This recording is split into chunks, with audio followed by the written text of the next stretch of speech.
There are moments in every investigation when the evidence becomes too overwhelming to ignore, when the facts no longer just inform, but confront. This is that moment. We continue our deep dive into the anatomy of sin, not with soft gloves, but with surgical precision. The deeper we go, the more unsettling the truth becomes. But it must be faced. Because misunderstanding sin isn't a small theological error, it's the very reason people perish while thinking they're safe. The Bible warns us in John chapter 16 verse 8 that the Holy Spirit was sent to convict the world of sin, righteousness, and judgment. Not to gently correct our behavior, but to open our eyes to a tragic reality we've grossly misunderstood. The problem isn't ignorance, it's misdiagnosis. We've built an understanding of sin on shaky foundations, on traditions, assumptions, and half-truths. But now, the time has come to tear down those old scaffolds and face the truth for what it really is. In our previous findings, we unmasked sin in its many subtle disguises, not just in wicked actions, but in neglected duties, impure motives, and even, seemingly noble deeds. We realized that sin isn't always loud. It whispers, it hides, it deceives. We saw that doing good can be a cloak for rebellion, and that even obedience, if misdirected, can become disobedience. But now we stand at the edge of something far darker. Sin, we are about to discover, is not just what we do, it is who we are. This isn't just another sin to identify. This is the origin point, the seed, the disease, the very DNA of our fallen condition. It's not an external stain that can be scrubbed off with good works. It's a nature that flows through every vein. We aren't sinners because we sin because sin is our nature. We are sin. To understand this is not to despair, it's to finally step into the light. Because the truth about sin is not the end of the story, it's the beginning of salvation. So don't look away, don't soften the blow. What you're about to uncover may shake you, but it will also wake you. And once awakened, you'll never see yourself or grace the same way again. The trial begins now. Among all the sins we've explored so far, perhaps you could imagine some form of escape. But this one, the one we're about to unearth, is a sin you cannot shake off unless you die. For years, people have insisted that sin is about what you do. Change your actions, they say, and you stop being a sinner. Do the right things, and you become righteous. But now, brace yourself. Because what we're about to see is that sin goes far beyond doing right or wrong. We are not sinners because we sin because we are sin itself. To be sin, that is the heart of the matter. To carry a nature so ingrained, so unshakable, that one cannot escape it. This is not merely about doing sin. This is about being sin. If sin had been confined to actions alone, if it ended with the things we do, then perhaps we might have stood a chance of walking away from it. But sin went further. It crossed a line and became a nature, a condition, a living identity. Now there is nothing a person can do that isn't touched, shaped, or stained by sin. Picture an avocado tree. Whether it bears good or bad fruit, whether the avocados are sweet or bitter, whether it blossoms or stays bare, it remains an avocado tree. Likewise, a person who neither speaks nor acts in any sinful way still remains a sinner. Just like the avocado tree is still avocado, ripe or withered. If a mission were launched to destroy all avocado trees, not a single one would survive, no matter how fruitful or barren it had been. And that, dear friend, is the mirror of our human condition. We are sinners, whether we sin by action or by nature alone. But does the Bible actually say that? Scene 3, biblical verse. As at Adam, they have broken the covenant. They were unfaithful to me there. In Adam, something irreversible happened. Adam became the place, the moment, the intersection where each of us betrayed God. The sin Adam committed was marked down in heaven's ledger, not just beside his name but beside ours as well.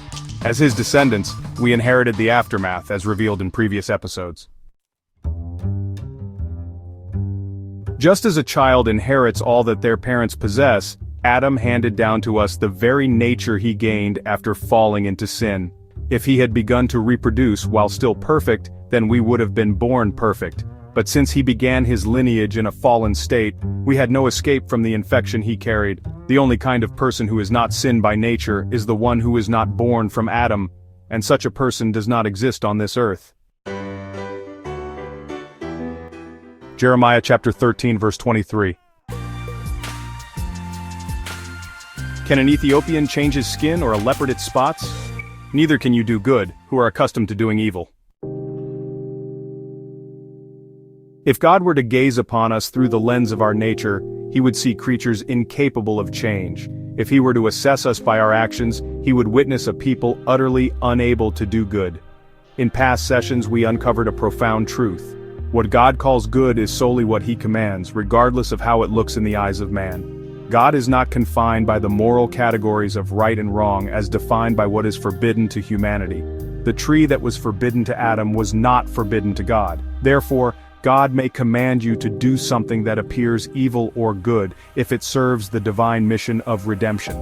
This divine will of God is precisely what man lost the power to obey the moment he chose to listen to Satan and dishonor his Creator. Romans chapter 7 verse 23. But I see another law at work in me, waging war against the law of my mind and making me a prisoner of the law of sin at work within me. Yes, within us runs another law entirely, a law embedded deep in our very nature, the law of sin. It rebels against the mind's desire to obey God and, well, it enslaves us. How then could anyone escape this nature and fulfill God's will? It's not possible. That's why God, the great examiner, placed us under divine observation in his laboratory. And what did he find? From the soles of our feet to the crown of our heads, we are nothing but open wounds, festering, putrid, incurable, and even our finest deeds, they are like filthy rags, bloodied, polluted, unsalvageable.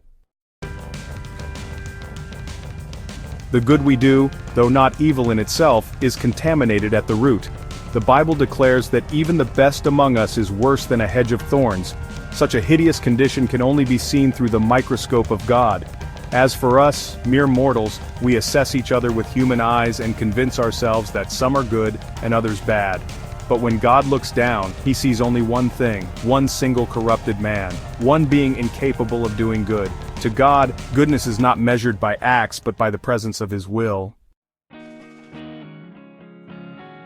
We, in our short-sighted judgment, stop at the surface. We count only what's done, and in doing so we divide humanity into the good and the evil. But God sees deeper, far beyond behavior. He sees the soul. And what he sees is a race bound by sin, clothed in a nature that cannot save itself.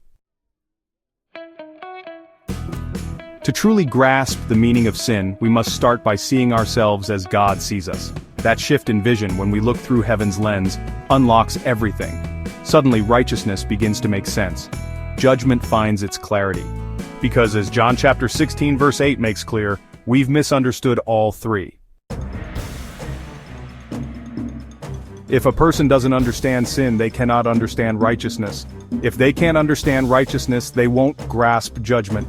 And if those three are missing, then the entire message of the Bible is lost on them. The Bible speaks of little else. It is a book built on these pillars. If today's investigation left you shaken, good. Truth is meant to disrupt before it delivers. We weren't called to comfort, we were called to clarity. What we uncovered today is heavy, that sin is not just an act we commit, but a nature we carry, a nature that cannot be cleaned up, covered over, or corrected by human effort. And yet, this is not where the story ends. In the next episode, we cross the threshold into something even more sobering. The seventh sin. The gate. The entry point.